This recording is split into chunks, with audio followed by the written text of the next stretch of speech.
Siddaramaiah, DK. Shivakumar അധികാര വടംവലിക്ക് പരിഹാരം കാണാൻ കോൺഗ്രസ് ഹൈക്കമാൻഡ് നീക്കങ്ങൾ സജീവമാക്കിയ സാഹചര്യത്തിൽ അണിയറയിൽ വിലപേശലുകൾ തുടരുകയാണ്.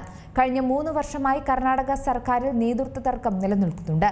ഇതിനിടയിലാണ് സിദ്ധരാമയ്യ ബി.ജെ.പിയിലേക്ക് പോകുമോ എന്ന അഭ്യൂഹം ശക്തമാകുന്നത്.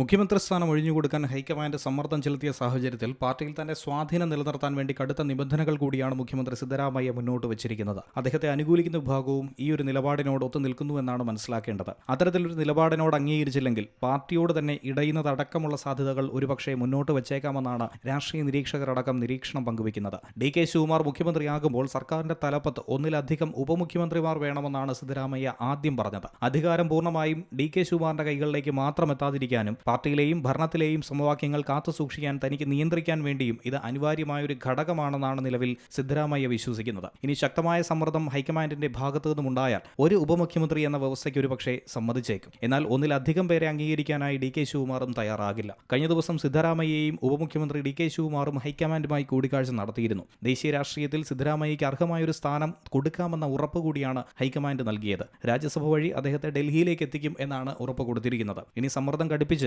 സിദ്ധരാമയ്യയെ തങ്ങളുടെ വഴിക്ക് കൊണ്ടുവരാനാണ് ഹൈക്കമാൻഡ് നീക്കം നടത്തുന്നതെങ്കിൽ അദ്ദേഹം പുതിയ രാഷ്ട്രീയ സാധ്യതകളടക്കം തേടിയേക്കും. ബി.ജെ.പിയുമായി ഒരുപക്ഷെ സഹകരിക്കാനുള്ള സാധ്യതയുണ്ടെന്നുള്ള ചില ചർച്ചകളും അഭ്യൂഹങ്ങളും ഇപ്പോൾ പ്രചരിക്കുന്നുണ്ട്. 2023 നിയമസഭാ തെരഞ്ഞെടുപ്പ് വിജയത്തിന് ശേഷം സംസ്ഥാനത്തുടലെടുത്ത നേതൃത്വ പ്രതിസന്ധി 1 വർഷത്തിലധികമായി കീറാമുട്ടിയായി തുടരുന്നുണ്ട്. 2.5 വർഷത്തിന് ശേഷം തനിക്ക് മുഖ്യമന്ത്രി പദം നൽകുമെന്ന കേന്ദ്ര നേതൃത്വത്തിന്റെ ഉറപ്പിന്റെ അടിസ്ഥാനത്തിലാണ് താൻ ഉപമുഖ്യമന്ത്രി പദം സ്വീകരിച്ചതെന്നാണ് ഡി.കെ. ശിവകുമാർ ആവർത്തിക്കുന്നത്. എന്നാൽ നേതൃമാറ്റം വികസന പ്രവർത്തനങ്ങളുടെ വേഗത കുറയ്ക്കുമെന്ന നിലപാടാണ് സിദ്ധരാമയ്യ മുന്നോട്ട് വെച്ചത്. ഭൂരിഭാഗം എം.എൽ.എമാരുടെ പിന്തുണയും കഴിഞ്ഞ വർഷം വരെ സിദ്ധരാമയ്യയ്ക്കുണ്ടായിരുന്നു. അടുത്ത നിയമസഭാ തെരഞ്ഞെടുപ്പിന് ഇനി കേവലം 2 വർഷം മാത്രമാണ് ബാക്കി നിൽക്കുന്നത്. തനിക്ക് കാര്യക്ഷമമായി പ്രവർത്തിക്കാൻ കൂടുതൽ സമയം വേണമെന്ന നിലപാട് ഡി.കെ. ശിവകുമാർ മുന്നോട്ട് വെച്ചു. ചൊവ്വാഴ്ച നടന്ന ചർച്ചയിൽ കോൺഗ്രസ് ജനറൽ സെക്രട്ടറി പ്രിയങ്ക ഗാന്ധി അങ്ങനെ ഒരു കർശന നിലപാട് സ്വീകരിച്ചതോടെയാണ് ഈ നേതൃമാറ്റത്തിന് വഴിയൊരുങ്ങിയിരിക്കുന്നത്. Next desk Zee Malayalam news.